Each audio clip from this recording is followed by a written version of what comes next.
I trusted him with everything: my business, my future, my heart, until the day I discovered he was building a second deal behind my back. But what he didn't know was this: I had already found the proof. And when I walked into that meeting, I wasn't there to talk. I was there to end it. Disclaimer: this story is a work of fiction created for entertainment purposes only. Any resemblance to real persons, events, or situations is purely coincidental. I still remember the day I met Daniel like it was carved into my memory. It was at a small networking event. Nothing too fancy, just a room full of ambitious people trying to make connections. I wasn't expecting anything life-changing that evening. I had just started exploring business ideas, trying to find something that felt right, something that I could truly build from the ground up. Then Daniel walked over with a confident smile, introduced himself, and within minutes, we were deep in conversation like we had known each other for years. There was something about the way he spoke: clear, focused, full of vision. He didn't just talk about making money. He talked about building something meaningful, something that could grow and last. I found myself drawn to that energy. It matched my own hunger, my own desire to create something bigger than myself. By the end of that night, we had exchanged numbers and already started throwing around ideas. It didn't feel forced. It felt natural, like two pieces of a puzzle quietly finding their place. In the weeks that followed, our conversations turned into plans, and those plans turned into action. We met almost every day, sometimes in small coffee shops, sometimes in my apartment, sketching out strategies, discussing risks, and figuring out how to turn our shared vision into reality. We didn't have much at the beginning: no big investments, no powerful connections, but we had determination, and somehow, that felt like enough. There were nights when we barely slept, working through endless details, fixing mistakes, learning as we went. We argued sometimes, of course. Two strong personalities are bound to clash. But even our disagreements pushed us forward. We challenged each other, questioned each other, and in doing so, made the business stronger. Slowly, what started as an idea began to take shape. Our first small success felt like a victory worth celebrating. I remember the excitement in Daniel's eyes when we secured our first real client. It wasn't a massive deal, but to us, it meant everything. It proved that we weren't just dreaming, we were building something real. From there, things started moving faster. More clients came in. Opportunities opened up, and suddenly, we weren't just trying to survive. We were growing. People began to notice us. They admired how well we worked together, how balanced we seemed. Daniel handled negotiations with confidence, while I focused on strategy and execution. It felt like we completed each other in a way that made everything easier. There was trust between us, a deep understanding that we were both equally invested in what we were creating. But it wasn't just business. Somewhere along the way, our partnership became personal. Late-night work sessions turned into conversations about life, fears, and dreams. We shared stories about our pasts, our struggles, and the things that had shaped us. I started to see Daniel not just as a partner, but as someone I could rely on completely. Someone who understood me in a way others didn't. That connection made everything feel stronger. It gave our work a deeper meaning. We weren't just building a company, we were building a future together. Or at least, that's what I believed at the time. Every decision we made, every risk we took, felt like a shared step forward. There was a sense of loyalty that I never questioned, a belief that no matter what challenges came our way, we would face them side by side. As the business continued to grow, so did our confidence. We started taking bigger risks, aiming for larger clients, thinking long-term. We talked about expanding, about creating something that could stand out in a crowded market. Those conversations filled me with excitement. I felt like I was exactly where I was meant to be, doing exactly what I was meant to do. Looking back now, I realize how perfect it all seemed on the surface. The trust, the success, the connection, it all felt solid, unbreakable. I believed in Daniel completely. I believed in us. And that belief made me ignore the possibility that anything could go wrong. At that stage, doubt didn't exist in my mind. There was only progress, only ambition, only the quiet certainty that we were building something that would last. At first, I told myself I was overthinking. After everything we had built together, it didn't make sense to doubt Daniel over a few small changes. People change when business grows. That's what I kept repeating in my head. More pressure, more responsibility, more stress. It was normal, I thought. But even as I tried to convince myself, something inside me refused to settle. It started with his phone calls. Daniel had always been open. The kind of person who would take calls in front of me without hesitation, sometimes even putting them on speaker so we could both stay involved. But suddenly, that changed. He began stepping out of the room whenever his phone rang. At first, it was occasional. Then it became routine. He would glance at the screen, pause for a second, and quietly excuse himself. When he returned, his tone would be casual, but his eyes would avoid mine for just a moment too long. I noticed those small pauses, the slight hesitation before answering simple questions. The way his responses became shorter, more controlled, like he was measuring every word. It wasn't like him. Daniel used to speak freely, confidently, without holding anything back. Now it felt like there was a wall where there hadn't been one before. Then came the financial updates. In the early days, we shared everything.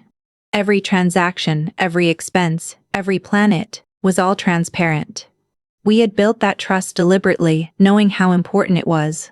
But recently, Daniel had started handling more of the financial side on his own. At first, I didn't question it. He said he wanted to streamline things, make decisions faster, without overloading both of us with details. Less stress for you, he told me with a reassuring smile. It sounded reasonable, even thoughtful. But over time I realized I was being left out more than I was comfortable with. When I asked for updates, his answers were vague. He would summarize instead of showing me the numbers. If I pushed a little further, he would change the subject, or promise to go over it later, which rarely happened. One evening, I sat across from him in our usual workspace, watching as he worked on his laptop. The glow from the screen reflected in his eyes, but there was a distance there I couldn't ignore. I asked him about a recent client payment I had been expecting to see in our accounts. "It's handled," he replied quickly, without looking up. "Handled, how?"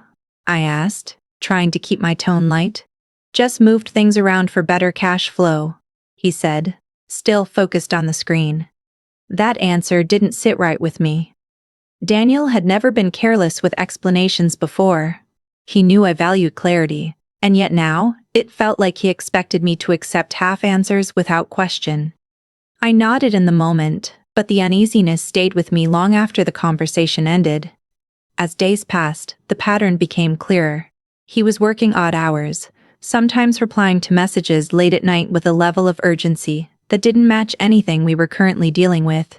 When I asked what he was working on, he would say, "Just tying up loose ends," or "planning ahead."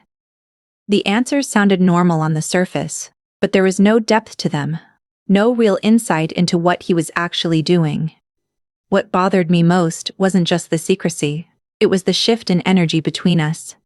Conversations that used to flow naturally now felt forced. There were moments of silence that didn't used to exist. Moments where we both seemed to be holding back. I found myself watching him more closely, noticing things I would have overlooked before. The way he quickly minimized his screen when I walked by. The way he kept his phone face down on the table, something he had never done in the past. I started questioning myself. Maybe I was reading too much into it. Maybe I was letting my own fears create problems that weren't really there. After all, nothing had gone wrong yet. The business was still running smoothly. Clients were still satisfied. From the outside, everything looked fine. But trust isn't just about results. It's about transparency. And that transparency was fading. One night, I finally brought it up more directly. We were sitting in silence after a long day. The kind of quiet that used to feel comfortable, but now felt heavy. I turned to him and said, "You've been different lately." He looked at me, surprised for a split second before his expression softened. "Different how?" "Distant," I said honestly. "And not just with me, with everything." It feels like you're not telling me something. For a moment, he didn't respond. His eyes held mine, searching, calculating. Then he leaned back and let out a small sigh. "You're overthinking," he said. "It's just stress. Things are getting bigger, more complicated. I'm just trying to manage it all." His tone was calm, almost convincing. And part of me wanted to believe him. It would have been easier to accept that explanation and move on, but another part of me, the part that had been quietly observing all the changes, wasn't satisfied. "Then let me help," I said. "That's what we've always done." "I know," he replied quickly. "And you do help. I need to handle some things on my own right now." That was the moment something shifted inside me. Not because of what he said, but because of how he said it. There was a finality in his voice, a subtle boundary being drawn where none had existed before. It wasn't a partnership in that moment, it was a separation. I nodded slowly, pretending to accept his explanation. But deep down, I knew this wasn't just stress. Stress doesn't make someone hide things. Stress doesn't create distance where there used to be trust. Something else was happening, something I couldn't yet see clearly. And for the first time since we started this journey together, I felt a quiet, unsettling thought take root in my mind. That maybe Daniel wasn't just changing. Maybe he was hiding something much bigger than I was prepared to face. The numbers had always been my comfort zone. No matter how chaotic things got, I trusted the data. It didn't lie, didn't hide, didn't change its story depending on mood or pressure. That's why, on that particular night, I found myself staring at the financial records longer than usual. Something felt off, and I couldn't shake the feeling until I understood why. It started as a routine check. I opened our accounting system, scrolling through recent transactions, making sure everything aligned with our projections. At first glance, nothing seemed unusual. Payments were coming in, expenses were being logged, everything looked structured. But then, a single entry caught my attention. It was a transfer larger than most of our typical operational expenses, and it was directed to a company name I didn't recognize. I paused, leaning closer to the screen. Maybe it was a vendor I had forgotten about. That happens sometimes, especially as a business grows. But as I searched through our records, I couldn't find any previous transactions linked to that name. No contracts, no emails, nothing. It was like the company had appeared out of nowhere. I clicked into the details of the transaction. The amount was significant enough to raise concern. But what really bothered me was how casually it had been processed. No notes, no explanation, just a clean transfer as if it were completely normal. My mind immediately started connecting dots, even though I didn't yet have enough information to form a clear picture. I kept digging. If there was one unexplained transfer, there could be more. I filtered the records, focusing on similar patterns, unfamiliar names, unusual amounts, anything that didn't fit our usual flow. And there it was. Another transfer. Then another. Each one spaced out just enough to avoid immediate suspicion, but consistent enough to form a pattern. A cold feeling settled in my chest. This wasn't a mistake. This was intentional. I sat back for a moment, trying to process what I was seeing. My first instinct was to believe there had to be a logical explanation. Maybe Daniel had onboarded a new partner or vendor and simply hadn't updated me yet. It wasn't impossible. But then I remembered his recent behavior. The secrecy. The vague answers. The way he avoided financial discussions. Suddenly, those small signs didn't feel so small anymore. I needed more than assumptions. I needed clarity. I opened our shared documents, searching for any mention of this company. Nothing. I checked emails hoping to find a thread that would explain the transactions. Still nothing. It was as if these deals existed in a space I wasn't allowed to see. The more I searched, the more unsettling it became. Our system was designed for transparency. Every decision, every expense, was supposed to be documented, especially something this large. That had always been our rule. And yet here I was, staring at evidence that those rules were being broken. I glanced at the time. It was late, but I knew I wouldn't be able to sleep without confronting this. I closed the laptop slowly, my mind racing, and waited for Daniel to return. When he finally walked in, he looked tired but composed, like nothing was out of the ordinary. "Hey," he said casually. "You're still up?" "Yeah," I replied, keeping my voice steady. "I was just going through the accounts." There was a brief pause, barely noticeable, but enough for me to catch. "Oh?" he said, setting his things down. "Everything okay?" "That depends," I answered, watching him carefully. "Can you tell me about a company called Ridgeway Solutions?" The name hung in the air between us. For a split second, his expression changed. It was subtle, but it was there a flicker of surprise, quickly replaced by composure. He looked away for a moment, then back at me, forcing a small smile. "It's just a side investment," he said. "Nothing major." The answer came too quickly, too rehearsed. It didn't match the weight of what I had seen. "A side investment?" I repeated. "Since when do we make those without discussing them?" "It's not a big deal," he replied, his tone sharpening slightly. "I didn't think it was worth bringing up yet." "Not worth bringing up?" I said, unable to hide the disbelief in my voice. "Daniel, there are multiple large transfers going to this company. That's not small."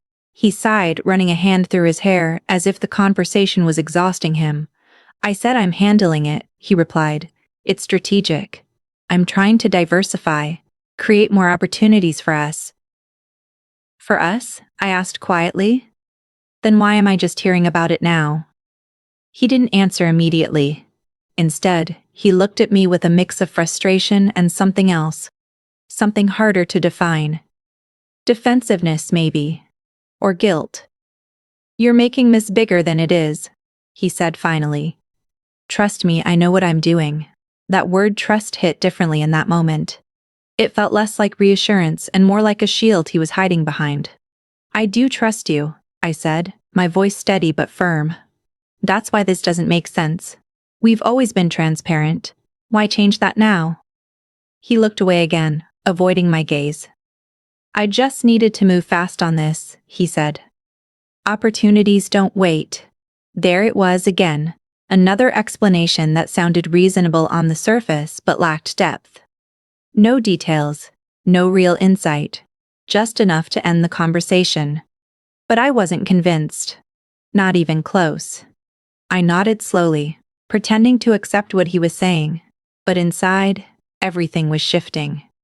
The numbers didn't lie, and they were telling me a story that Daniel wasn't willing to explain. A story of hidden decisions, unexplained transfers, and a growing distance between us. As he walked away, acting like the conversation was over, I felt a quiet certainty settle in. This wasn't just a side investment. It wasn't just a misunderstanding.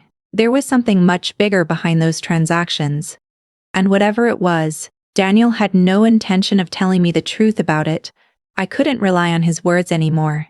So I turned to what I could verify. If Daniel wasn't going to be transparent, I would have to create that transparency myself. Quietly, carefully, without drawing attention. The last time I needed was for him to realize I was looking deeper, especially if he was already hiding something significant. The next morning, I acted like nothing had changed. I went through my usual routine, responded to messages, attended meetings, and kept our workflow moving as if everything was normal. But behind that calm surface, my focus had shifted completely. Every spare moment, every quiet gap in the day, I used to dig. I started with the company name again, Ridgeway Solutions.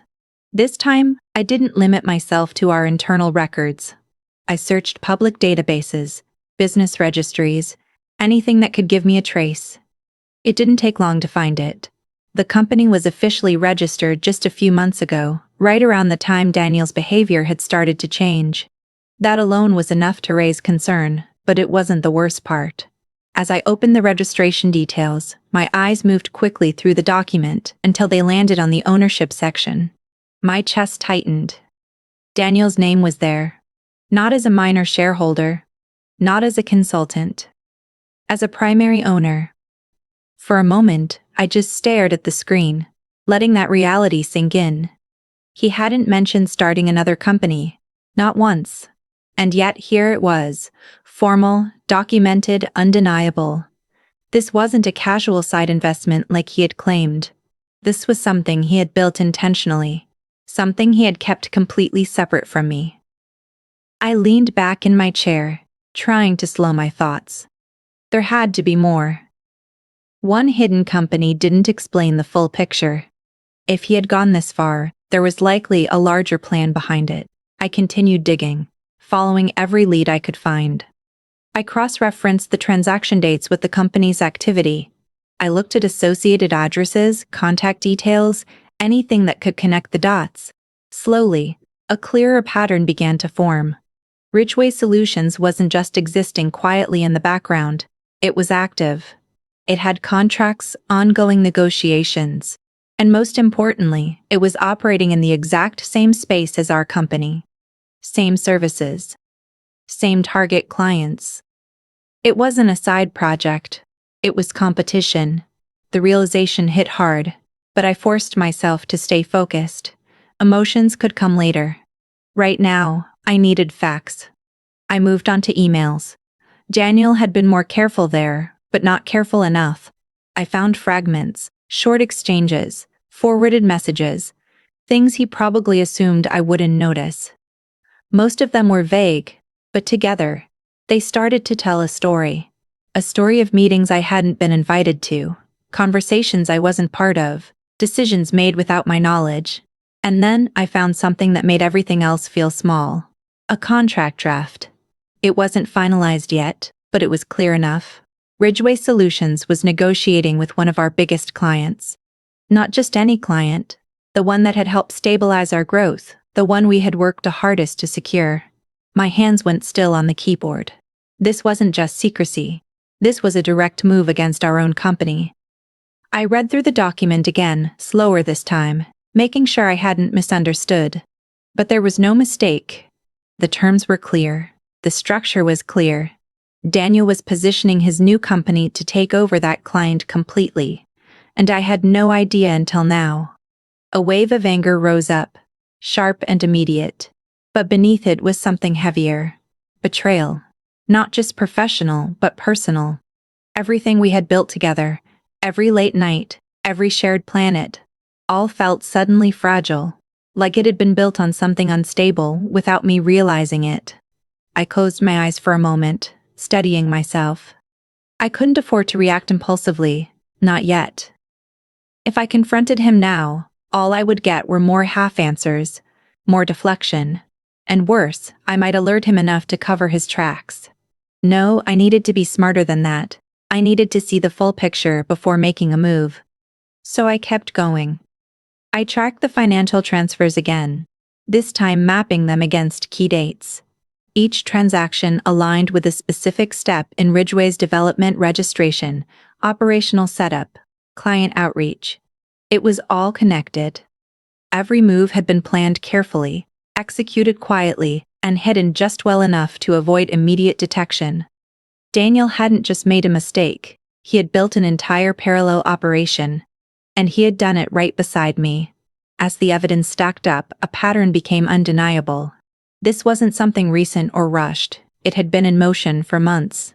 While we were working together, while we were making decisions as partners, he had been laying the groundwork for something else entirely. Something that didn't include me.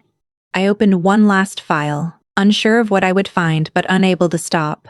It was a series of internal notes, outlines of future plans, growth strategies, expansion goals, all under Ridgeway's name. And nowhere in those plans was there any mention of our company, or me. That absence said more than anything else I had found.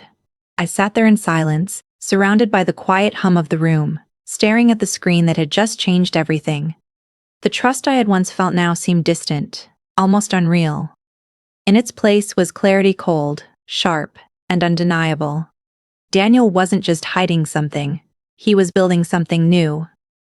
And he was doing it at my expense. For a while, I just sat there staring at the screen, trying to process everything I had uncovered. The hidden company, the secret deals, the plan to take our biggest client, It was already more than enough to break any partnership. But something inside me told me there was still more I hadn't seen yet. A quiet instinct, the kind you can't ignore once it starts speaking. I went back to the company registration details, this time paying closer attention to every name listed. Earlier, I had focused on Daniel, but now my eyes scanned the rest of the document more carefully. That's when I noticed another name, attached to Ridgeway Solutions. Laura Mitchell. At first, it didn't mean anything. It was just a name on a screen, another business partner, maybe an investor. But as I kept looking, a strange feeling settled in. If Daniel had gone this far without telling me, who exactly was this person to him? And why had he chosen to build something so significant with someone else instead of me? I searched for her online, expecting to find a professional profile, maybe a business background that would explain her involvement. It didn't take long to find her. Her name appeared in a few industry listings, some recent projects. Nothing too extensive, but enough to show she was active in the same field as us. Then I found a photo. My breath caught for a moment. She was standing next to Daniel. It wasn't an official company image or a formal event. It looked casual, almost personal. They were close, too close for it to feel like just business. The way they stood, the way they looked at each other, it wasn't something you could easily misinterpret. I leaned back slowly, my mind racing. Maybe it was just a coincidence. Maybe they had met recently and decided to work together. That kind of thing happens in business all the time. But deep down, I already knew it wasn't that simple. I kept digging. I checked timestamps, locations, anything that could give me more context. The more I uncovered, the clearer it became that this connection hadn't started recently. There were traces of interaction going back months, messages, meetings, shared projects that had nothing to do with our company. While I was working late nights with Daniel, believing we were building something together, he had been building something else, with her. The realization hit harder than anything else so far. This wasn't just about money anymore. It wasn't just about business decisions made in secret. This was personal, deeply personal. The kind of betrayal that doesn't just break trust, it rewrites everything you thought was real. I remembered all those moments when he said he was busy or handling things, the late-night messages, the private calls, the unexplained absences. Suddenly, they all had a new meaning. Each one was a piece of a puzzle I hadn't been able to see before, and now I couldn't unsee it. I opened more files, searching for anything that connected them directly to the deals I had already uncovered.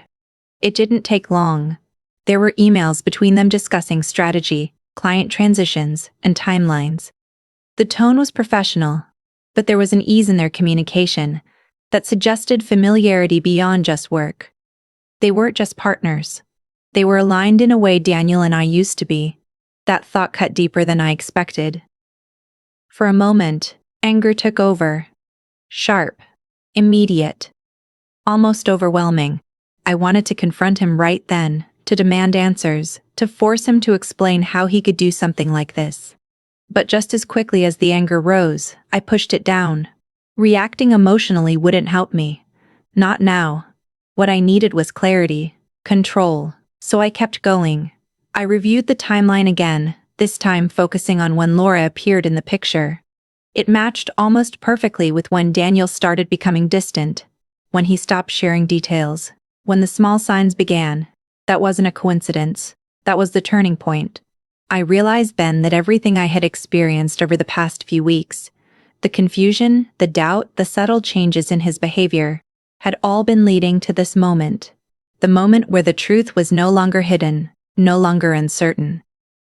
He hadn't just stepped away from our partnership. He had replaced it. Replaced it. Replaced me. I closed my laptop slowly, the weight of that realization settling in. It wasn't just about losing a business partner. It was about understanding that the person I had trusted completely had been living a separate reality right beside me, a reality where I no longer had a place. The room felt quieter than usual, almost too still. I sat there, letting the silence fill the space where answers should have been. There was no confusion left now. No uncertainty about what was happening. Only clarity. Cold, undeniable clarity. Daniel hadn't just betrayed me in business, he had chosen someone else to build his future with. The first instinct was to confront him, to put everything on the table and demand answers, but that would have been the worst move I could make. Daniel was already operating in secrecy, which meant he was prepared to deny, deflect, or even manipulate the situation if I came at him without leverage. I had seen enough to know that this wasn't something careless or impulsive. It was calculated. And if I wanted to protect myself, I needed to be just as calculated in return. So I made a decision that changed everything. I stopped reacting and started planning. From that moment, every step I took had a purpose. I didn't let my emotions guide me, even though they were their anger, betrayal, disbelief. They stayed beneath the surface. On the outside, I remained exactly the same. Calm, cooperative, fully engaged in our business. If Daniel suspected that I knew anything, he gave no sign of it, which told me I was doing a good job of keeping my thoughts hidden. I began organizing everything I had found. Not just saving documents, but structuring them in a way that told a clear, undeniable story. The company registration details, the financial transfers, the contract drafts, the communication logs, each piece on its own was suspicious, but together, they formed a complete picture of what Daniel had been doing behind my back. I created a timeline first. It was the simplest way to expose the truth. I mapped out when Ridgeway Solutions was registered, when the first transfer was made, when Daniel's behavior started to change, and when key communications with Laura began. Seeing it all laid out like that removed any remaining doubt. This wasn't random or accidental, it was planned over time, step by step, with precision. Next, I secured the financial records. I exported transaction histories, backed them up in multiple places, and cross-checked them to ensure accuracy. I knew that if the situation escalated, the numbers would be one of the strongest forms of evidence. They couldn't be argued away with words or excuses. They showed exactly where the money went and when. Then I moved on to the contracts. The draft agreement with our major client was especially important. It clearly showed intent. Daniel wasn't just experimenting with a side project, he was actively working to shift business away from our company. I made sure to capture every version of that document, including timestamps and edits. Details mattered. The more precise I was, the harder it would be for him to deny anything. Emails and messages were more complicated. Daniel had been cautious, but no one is perfect. There were enough fragments to establish a pattern of communication with Laura that went beyond casual interaction. I saved everything I could find, carefully documenting dates and context. Even small details could become significant when combined with the rest of the evidence. As I worked through all of this, something inside me started to change. The initial shock began to fade, replaced by a sharper, more focused mindset. I wasn't just reacting to a betrayal anymore. I was preparing for a confrontation, one that needed to be controlled and decisive. I also started thinking about strategy. Evidence alone wasn't enough. It had to be presented at the right moment, in the right setting, where it would have the most impact. Confronting Daniel privately would only give him space to manipulate the situation or come up with excuses. I needed a setting where the truth couldn't be easily dismissed. That's when I thought about the upcoming client meeting. Daniel had mentioned it casually, but now I understood its real significance.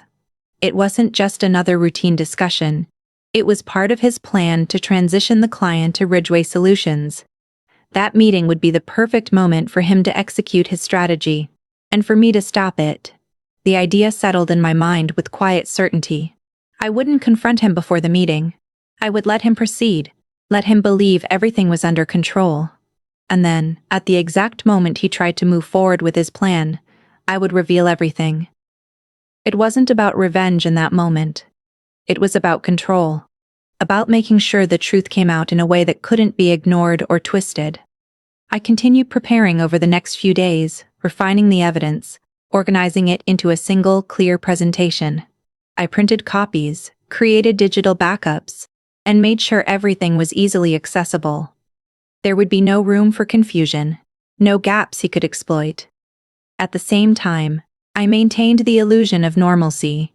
I worked with Daniel as usual, attended meetings, discussed plans, even shared small talk. It felt strange, almost surreal, knowing what I knew while acting like nothing had changed. But it was necessary. The less he suspected, the more effective my plan would be. There were moments when I questioned what I was doing.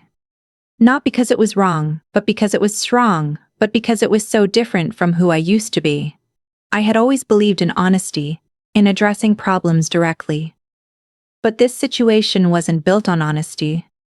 It was built on deception, and confronting it required a different approach. By the time everything was ready, I felt a sense of calm I hadn't expected. Not peace exactly, but clarity. I knew what needed to be done, and I knew how I was going to do it. Daniel thought he was in control of the situation. He thought he was steps ahead. But what he didn't realize was that I had already seen the entire picture, already gathered every piece of proof, and already decided exactly how this would end. The invitation came in casually, almost like any other day. Daniel mentioned the meeting as if it were routine, something we had done dozens of times before. He spoke about it with the same calm confidence, the same controlled tone that had once reassured me. But now, every word felt different. I knew what he was planning, and that knowledge changed everything about how I saw him, how I heard him, how I responded. "It's an important one," he said, glancing at me briefly. "We need to be sharp." I nodded, matching his tone. "We always are." On the surface, nothing seemed unusual. We discussed the agenda, the key points we needed to cover, and the expected direction of the conversation. He laid it out carefully, just enough detail to keep it believable, but not enough to reveal his real intention. If I hadn't already uncovered the truth, I might have accepted everything he said without question. But now, I could see the gaps. The way he avoided mentioning certain specifics. The way he framed the meeting as a general strategy discussion instead of what it really was, a turning point. For him, it was the moment he would begin shifting everything.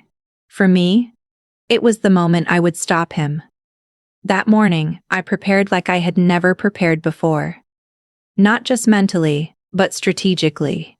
I reviewed every piece of evidence again, making sure I knew exactly what I had and how it connected. The folder I carried wasn't just a collection of documents, it was a complete story, one that I could present clearly and confidently when the time came. I chose my words carefully in my mind, rehearsing different scenarios. I didn't know exactly how the conversation would unfold, but I knew what my objective was. I wasn't there to argue. I wasn't there to negotiate. I was there to reveal the truth at the precise moment it mattered most. When we arrived at the building, everything felt strangely normal. The reception area, the quiet conversations, the familiar setting of high-stakes business meetings, it was all the same as before. But inside, I felt completely different. There was no uncertainty left, no confusion, only focus. Daniel walked beside me, composed as ever. If he felt any tension, he didn't show it. He greeted people with ease, exchanged a few light comments, and carried himself like someone who was fully in control of the situation. Watching him, it was hard to believe that just beneath that calm exterior was a plan that would have erased me from everything we had built. We were led into the meeting room, where the client was already waiting. They greeted us warmly, unaware of what was about to unfold.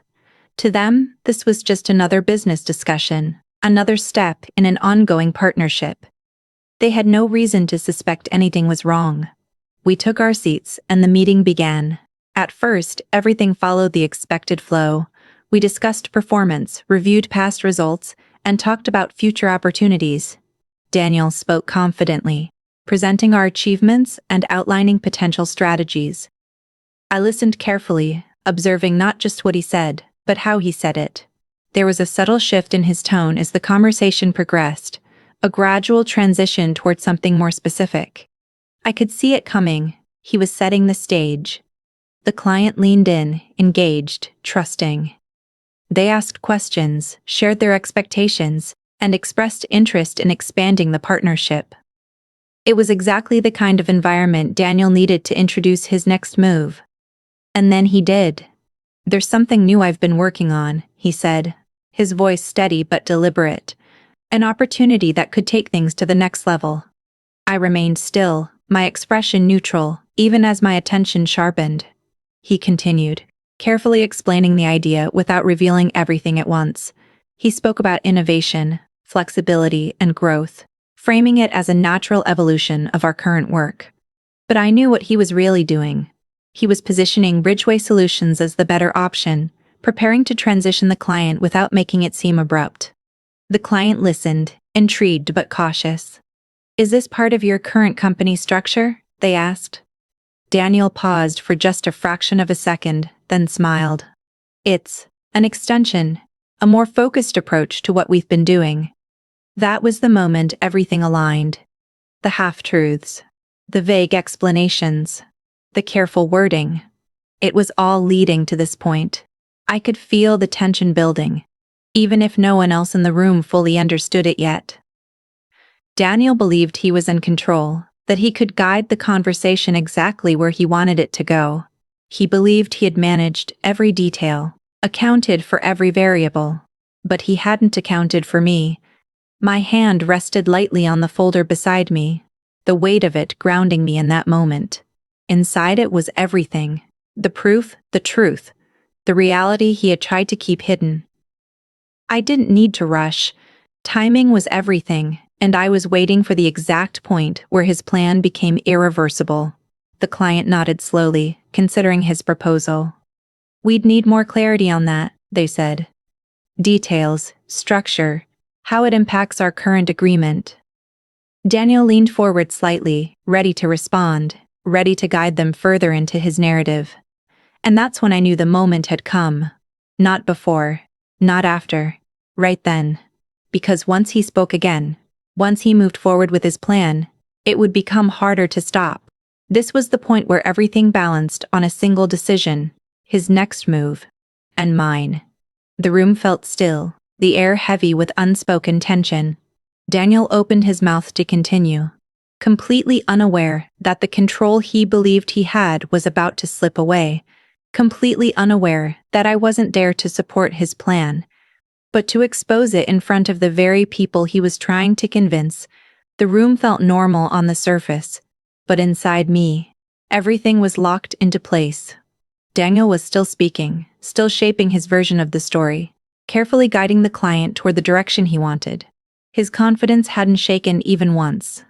If anything, he seemed more comfortable now, like he believed he was finally reaching the turning point he had been planning for. But I wasn't listening to his words anymore. I was waiting for the exact moment when words would no longer be enough. He leaned slightly forward, continuing his explanation about the new structure and how it would benefit long-term growth. The client looked interested but cautious, asking small clarifying questions. It was clear they didn't fully understand what he was offering yet, but they were open to hearing more. That openness was exactly what Daniel was relying on.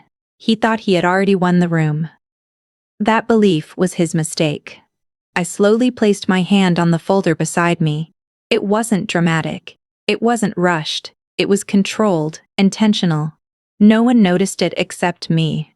Inside that folder was everything I had collected: financial transfers, company registration documents, communication records, contract drafts, and the timeline that connected it all.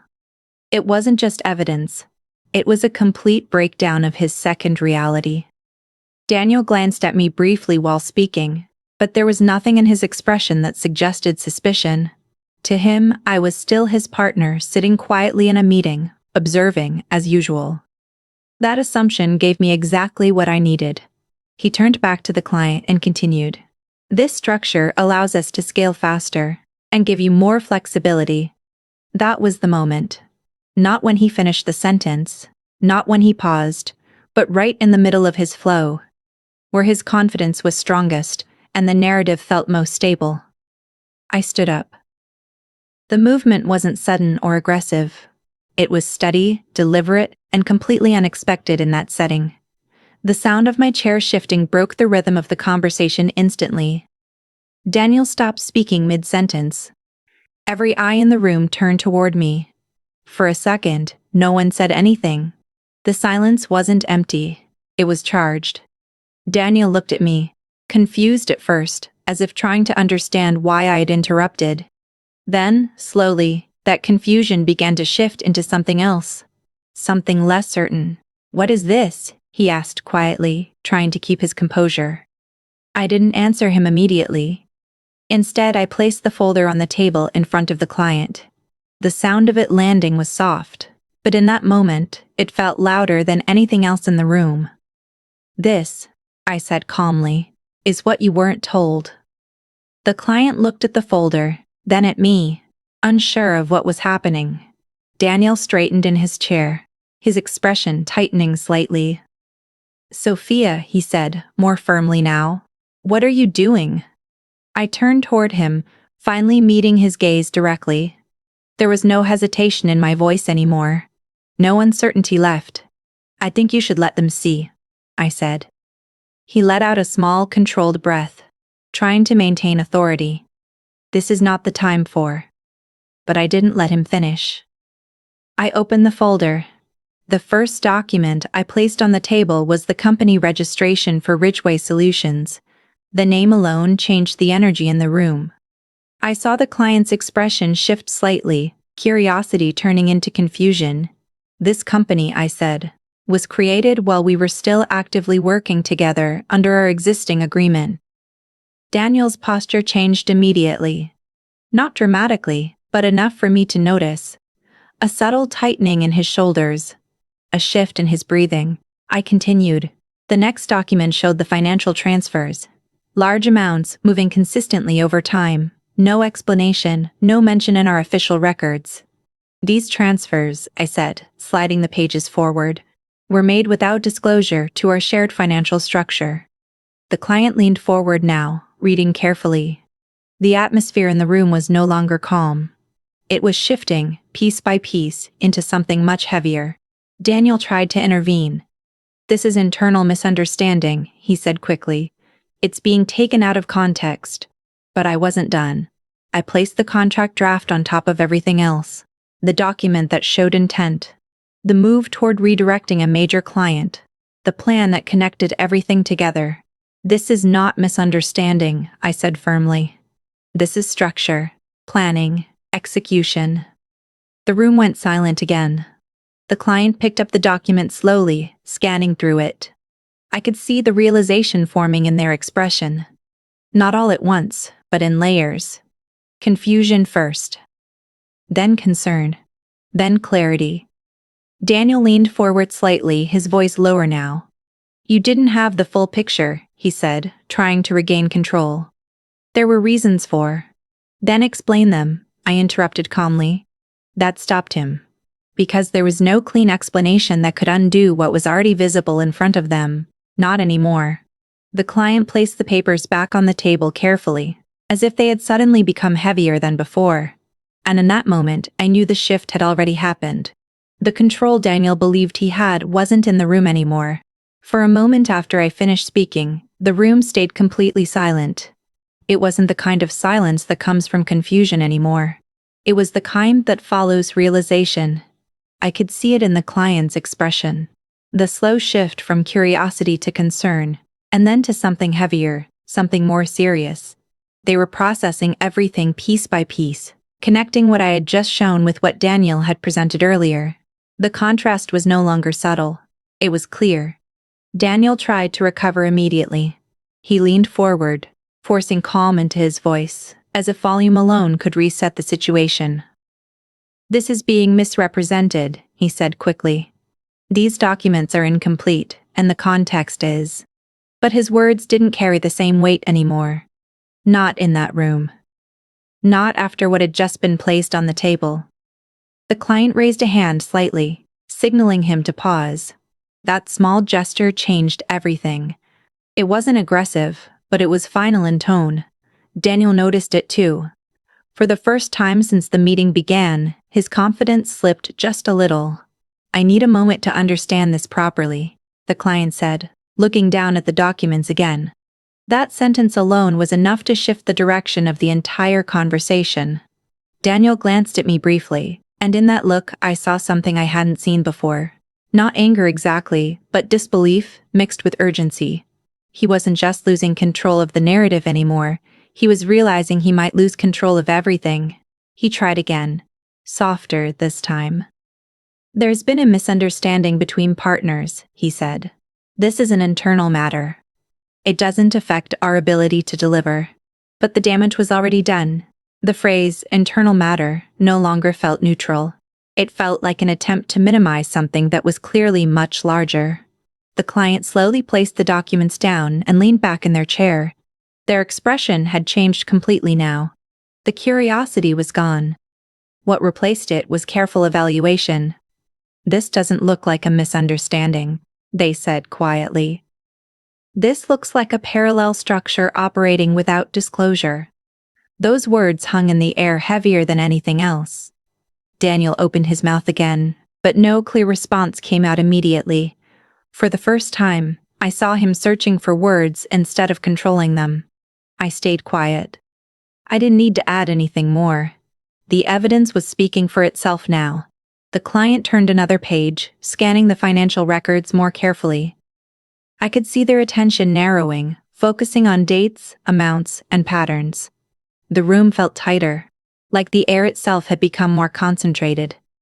Then came the question that changed everything. Were we aware of this entity during contract negotiations? It wasn't directed at me. It was directed at Daniel. He hesitated. That hesitation was enough. "No," I said clearly before he could respond, keeping my voice steady. "It was not disclosed at any stage of our agreement." Daniel turned toward me immediately. "That's not accurate," he said sharply. "You're framing this as something it isn't." But even as he spoke, his tone had shifted. It wasn't confident anymore. It was defensive. The client looked between both of us now, no longer just observing, but actively reassessing. The trust in the room wasn't broken in one moment, it was unraveling in layers. "I need clarity on ownership and intent," the client said finally, "because this changes how we interpret everything we've discussed." That was the point of no return.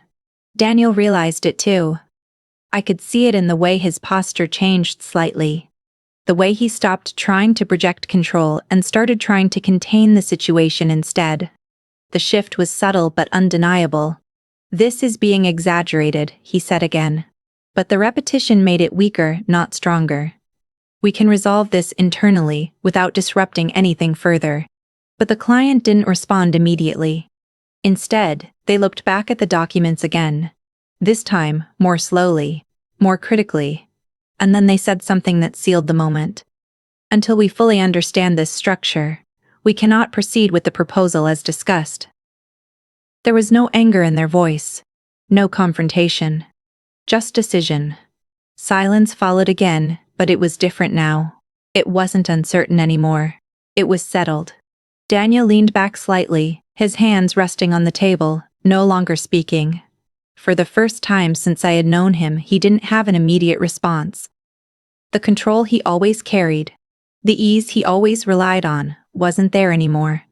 He looked at me briefly again, but I didn't look away.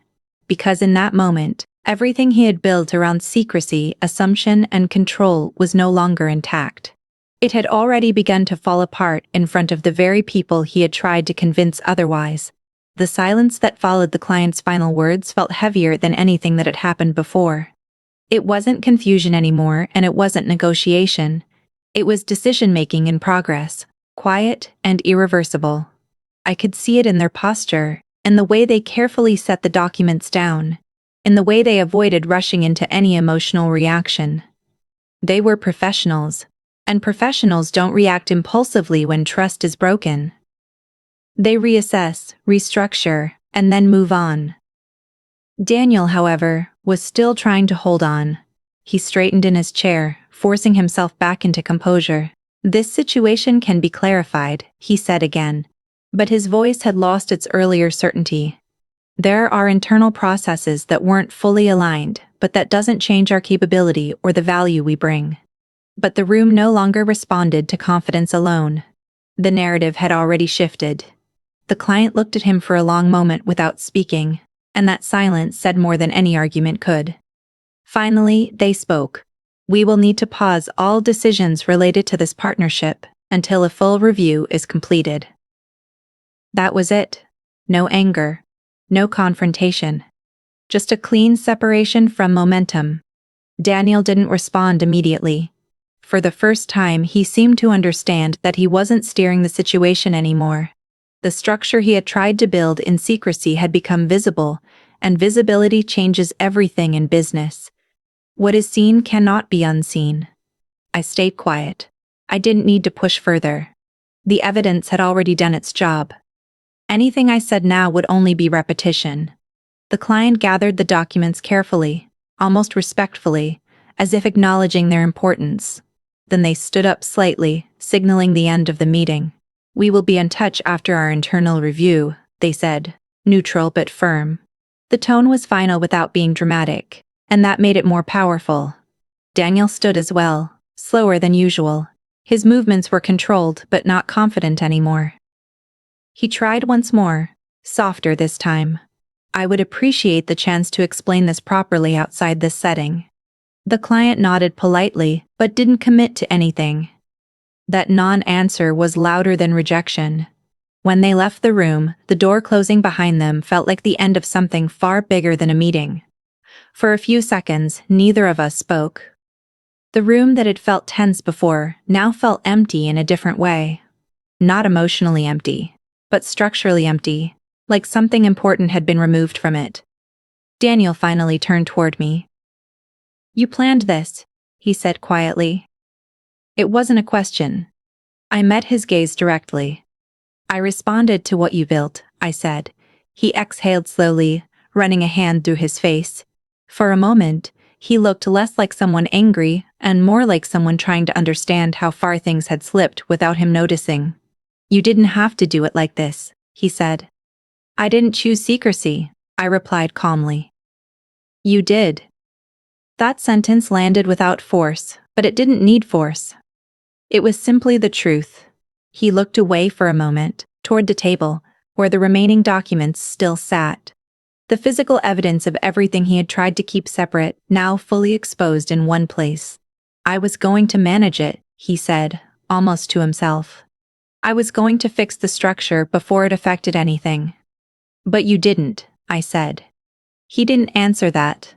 Instead, he sat back down slowly, like the energy had finally drained out of him. Not dramatically, not emotionally, just completely. The realization wasn't loud. It didn't come with panic or chaos. It came with stillness. Everything he had been building in parallel, every hidden decision, every quiet transfer, every separate conversation, it had all converged into this single moment where it could no longer stay hidden. And now it wasn't just visible. It was documented, reviewed, acknowledged. There was no reversal from that point. I picked up my folder and closed it slowly. There was no need to leave it behind anymore. The message had already been delivered, and more importantly, it had been received exactly as it needed to be. Daniel watched me as I did it, but didn't stop me. There was nothing left to stop. When I finally stood to leave, I didn't look back at the table. I didn't need to. The outcome wasn't uncertain anymore, and neither was the direction everything had taken. The meeting room, once filled with strategy and confidence, now held something else entirely. Not collapse in a dramatic sense, but consequence settling in. And as I walked out, I understood clearly that what ended in that room wasn't just a business agreement, but the version of control he had been holding onto without realizing it had already slipped away completely. Some betrayals don't end with noise. They end with silence, clarity, and consequences that cannot be undone. What began as trust slowly unraveled into hidden deals, double intentions, and a truth that could no longer stay buried. In the end, it wasn't anger that closed the chapter, it was evidence, timing, and the decision to finally confront what had been avoided for too long. And when everything was laid bare in that meeting room, there was nothing left to negotiate, only the reality of what had already been lost.